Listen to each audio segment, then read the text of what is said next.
ಕುಟುಂಬದಿಂದ ಬಹಳ ಓಡಾಟ ಮಾಡ್ತಿದ್ದೀರಾ, ಏನೋ ರಾಜಕೀಯ ಬರುವಂತ ಇದಿದೆ madam?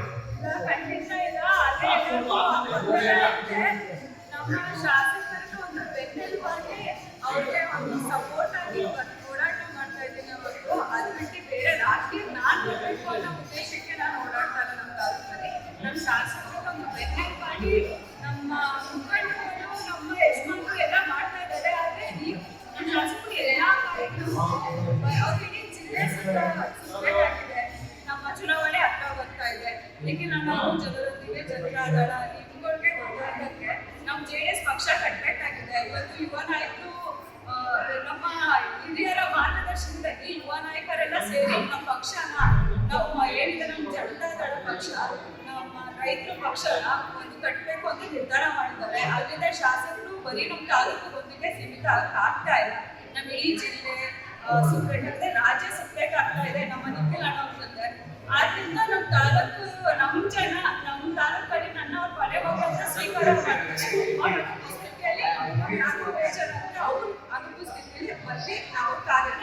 Madam, G D Harish ಗೌಡರು ರಾಜಕೀಯ ಕುಟುಂಬದಿಂದ ಬಂದವರು, ಹಾಗಾಗಿ ನೀವು ಕೂಡ ZP ಎಲೆಕ್ಷನ್ಗೆ ಬರುವ ಸಾಧ್ಯತೆ ಇದೆ ಅಂತ ನಿಮ್ಮ ಪಕ್ಷದ ಮುಖಂಡರು ಹೇಳ್ತಿದ್ದಾರೆ. ಇಲ್ಲ ಅಣ್ಣ, ಖಂಡಿತ ಇಲ್ಲ. ಅದಕ್ಕೆ ತುಂಬಾ ನಮ್ಮ ಹಿರಿಯ ಮುಖಂಡರುಗಳು ನಮ್ಮ ತಾಲೂಕಿನ ಕಾರ್ಯಕರ್ತರು ಅವತ್ತಿಂದ ದುಡ್ಡಿರೋರಿದ್ದಾರೆ.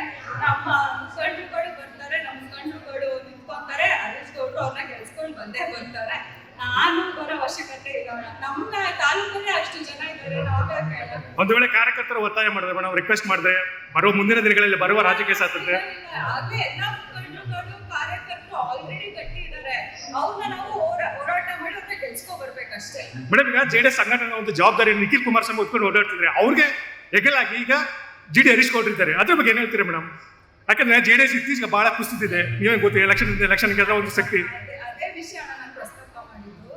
ನಮ್ಮ ನಿಖಿಲ್ ಕುಮಾರಣ್ಣ ಯುವ ಜನತಾದಳ ಘಟಕದ ರಾಜ್ಯಾಧ್ಯಕ್ಷರಾಗಿ ಅವರು ಪಣ ತೊಟ್ಟಿದ್ದಾರೆ. ನಮ್ಮ ಜನತಾದಳ ಪಕ್ಷ ನಮ್ಮ NDA ವೈದ್ಯರ ಪಕ್ಷ ಈ ಸತಿ ಬರಬೇಕು.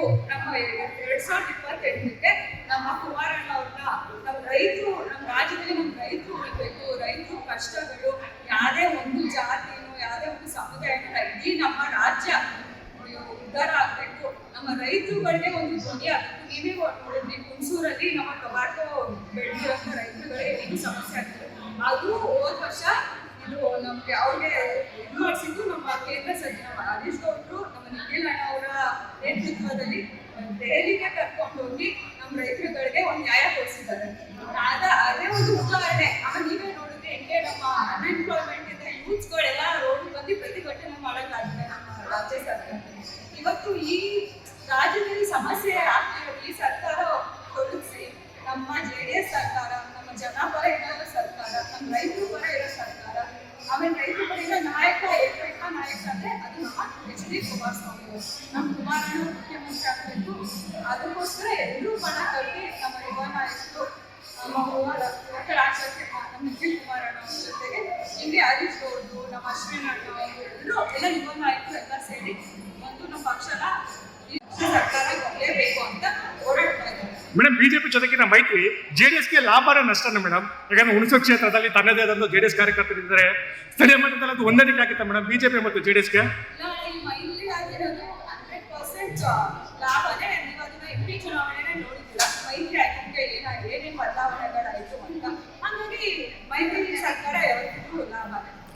ಅಂದ್ರೆ ನೆಕ್ಸ್ಟ್ NDA ಅಧಿಕಾರಕ್ಕೆ ಬಂದ್ರೆ ಕುಮಾರಸ್ವಾಮಿ CM ಆಗ್ತಾರೆ. ಯಾಕಂದ್ರೆ ಹರೀಶ್ ಗೌಡ್ರೆ ಹೇಳ್ತಾ ಇದ್ರೆ ಎಲ್ಲಾ ಬಹಿರಂಗ ವೇದಿಕೆಗಳಲ್ಲಿ ಮಾಧ್ಯಮದ ಮುಖಾಂತರ ಸ್ಪಷ್ಟನೆ ಕೊಟ್ಟಿದ್ದಾರೆ. JDS ಪಕ್ಷದಿಂದ ಒಂದು ಮುಖ್ಯಮಂತ್ರಿ ಅಭ್ಯರ್ಥಿ ಯಾರು ಅಂದ್ರೆ ನಮ್ಮ ಕುಮಾರಣ್ಣ ಅವರೇ 2028ಕ್ಕೆ ನಮ್ಮ JDS ಪಕ್ಷದಿಂದ ಮುಖ್ಯಮಂತ್ರಿ ಆಗಬೇಕು. ಇಂತಹ ನೈಜ, ಇಂಟ್ರೆಸ್ಟಿಂಗ್ ಹಾಗೂ ಕ್ಯೂರಿಯಾಸಿಟಿ ಸುದ್ದಿಗಳು ನಿಮಗೆ ಸಿಗಬೇಕು ಅಂದ್ರೆ ಇಂಡಿಯಾ ಫಸ್ಟ್ ಟಿವಿ ಸಬ್ಸ್ಕ್ರೈಬ್ ಮಾಡಿ. ಒಂದು ಲೈಕ್ ಕೊಟ್ಟು ವಿಡಿಯೋ ಶೇರ್ ಮಾಡುವ ಮೂಲಕ ನಮ್ಮನ್ನು ಮತ್ತಷ್ಟು ಪ್ರೋತ್ಸಾಹಿಸಿ. ಇಂಡಿಯಾ ಫಸ್ಟ್, ನಿರ್ಭೀತಿಯಿಂದ ನಿಮಗಾಗಿ.